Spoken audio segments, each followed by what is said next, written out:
सम्पूर्णमा नमस्ते। आज पनि नेप्सेनामा यहाँहरूलाई स्वागत छ। सर्वप्रथम सिडिएसईको करेन्ट इस्यु अपडेटको बारेमा जानकारी दिन चाहन्छु। विकास हाइड्रो पावर कम्पनी लिमिटेडमा फरेन इम्प्लोइमेन्टमा चाहिँ 57,653 जनाले अप्लाई गरिसकेको छ।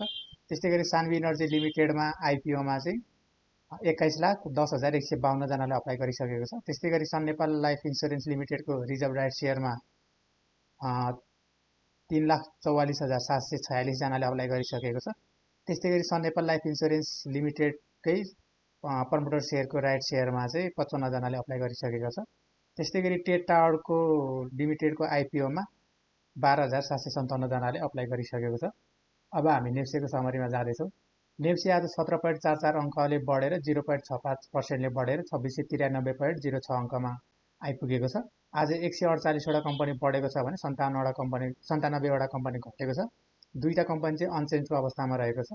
त्यस्तै गरी टप 5 टप गेनर्स कम्पनीमा ओएमपीएल 10%ले बढेको छ, प्योर 9.99%ले बढेको छ, जेआरडीबीएल 9.85%ले बढेको छ, बीडीसी 9.15%ले बढेको छ, एकेपीएल 5.89%ले बढेको छ।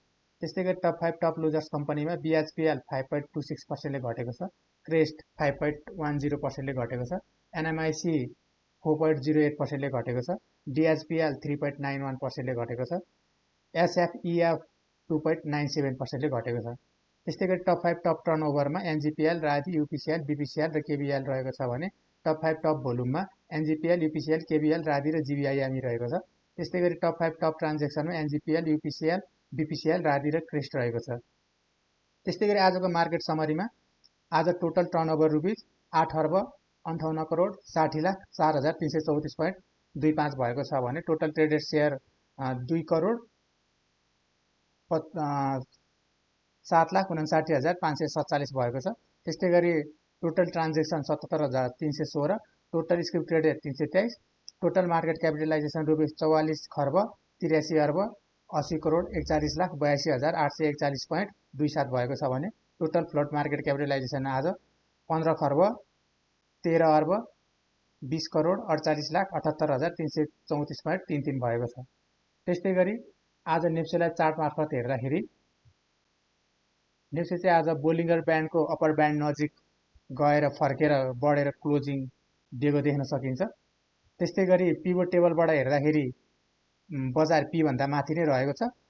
रेजिस्टेन्स 1 को नजिक गएर बजारले क्लोजिङ दिएको देख्न सकिन्छ। त्यस्तै गरी मुभिङ एभरेजबाट हेर्दाखेरि सम्पूर्ण मुभिङ एभरेज भन्दा नै माथि नै बजारले क्लोजिङ दिएको छ। त्यस्तै गरी इचिमोको क्लाउडबाट हेर्दाखेरि बजार क्लाउड जोनमा पुगिसकेको छ। कन्भर्जन लाइन र बेस लाइन भन्दा पनि माथि पुगिसकेको छ बजार। त्यस्तै गरी सारबाट हेर्दाखेरि बुलिस लाइनै कन्टिन्युटी दिइरहेको छ। त्यस्तै गरी सुपर ट्रेन्डबाट हेर्दाखेरि सुपर ट्रेन्ड फ्ल्याट बन्दै गएको छ र बजार सुपर ट्रेन्डको नजिक गएर क्लोजिङ दिएको देख्न सकिन्छ। त्यस्तै गरी 926 को एमए क्रसबाट हेर्दाखेरि बजारले क्रस भ्यालिड गरिसकेको छ र 926 भन्दा पनि माथि नै बजार रहेको देख्न सकिन्छ। त्यस्तै गरी 926 को इएमए क्रसबाट हेर्दाखेरि यसमा पनि क्रस भ्यालिड नै छ र 926 को इएमए भन्दा पनि माथि नै बजार रहेको देख्न सकिन्छ। त्यस्तै गरी बजारलाई म्याग्डी मार्फत हेर्दाखेरि बजारले बुलिस लाइन कन्टिन्युटी दिइरहेको छ। 0 भन्दा माथि नै हिस्टोग्रामहरू बनेको छ र आज 0 भन्दा माथिको हिस्टोग्राम ग्रिन बनेको देख्न सकिन्छ। त्यस्तै गरी आरएसआईबाट हेर्दाखेरि आरएसआई आज 58.04 रहेको छ भने एमएफआई 44.06 रहेको छ। त्यस्तै गरी स्टोक 52.89 र 45.73 रहेको देख्न सकिन्छ। हस्ते यदि जानकारी गराउँदै नेप्सेनाबाट बिदा हुन चाहन्छु। हस्त धन्यवाद।